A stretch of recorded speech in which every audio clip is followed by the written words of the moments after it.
Welcome back to the Morning Blend. Well, today an important conversation for parents who have young drivers. It's also a good reminder for those of us who've been driving for a long time. So we're going to talk about driving under the influence, alcohol, medications, and just being too tired to drive. That's right. Ann Scallon is the publisher and editor of Before the Wheel, an important online resource for safe driving. Good to see you, Ann. Great to see you. We love it when you're here. I think this is always such great information that you share. And even though we oftentimes talk about teens, like you said, it really does apply to all of us when we're talking about this. Starting it off with drowsiness and fatigue. I think a lot of people, we know that it's not a good idea to drive tired, but there's a lot of issues when people are driving even just drowsy or fatigued. Right, exactly. And it is good to set up some of your own rules. Like I don't drive much at night because first of all, I don't have good night vision. Right. And I get drowsy, so it's a double whammy. But other than that, sometimes we think we're fine, and a lot of the things that show up are we start going fast and slow.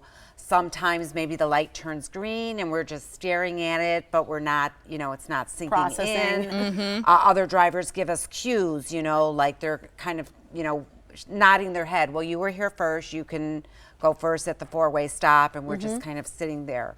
So we really do have to be cognizant if our behaviors are kind of slowed down, that we want to, take a minute to think and maybe pull over and decide, do I need to get a cup of coffee? Do I need to get somewhere quickly and have somebody else, take over the driving aspect?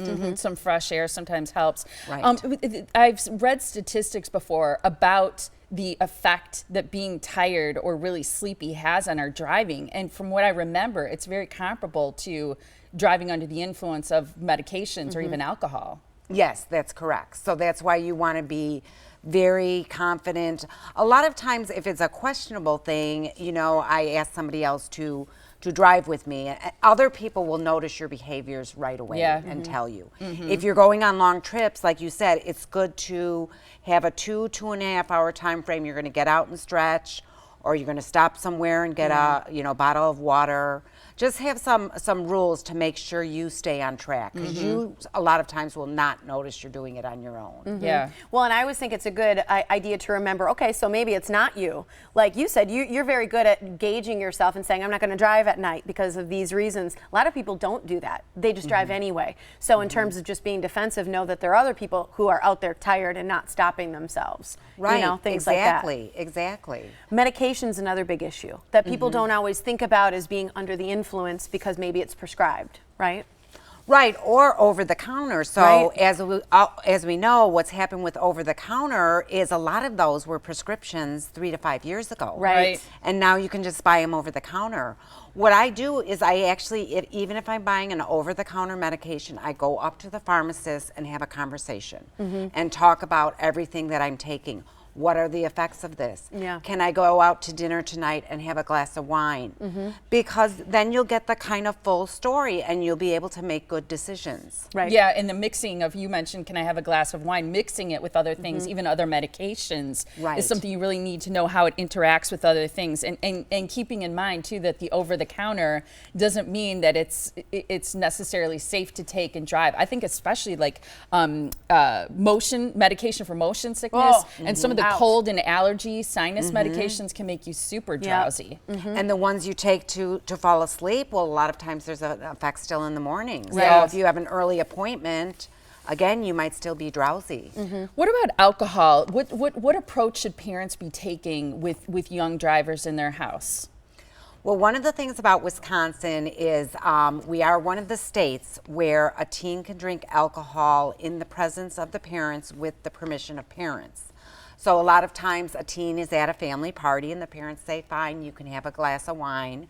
Well, the thing is, you have to tell that teen you cannot drive for the rest of the day because Wisconsin law is not a drop of alcohol. So if you are above 0.0, you can be pulled over. The effects on a teen, because their brain is not fully developed, are much stronger than an adult.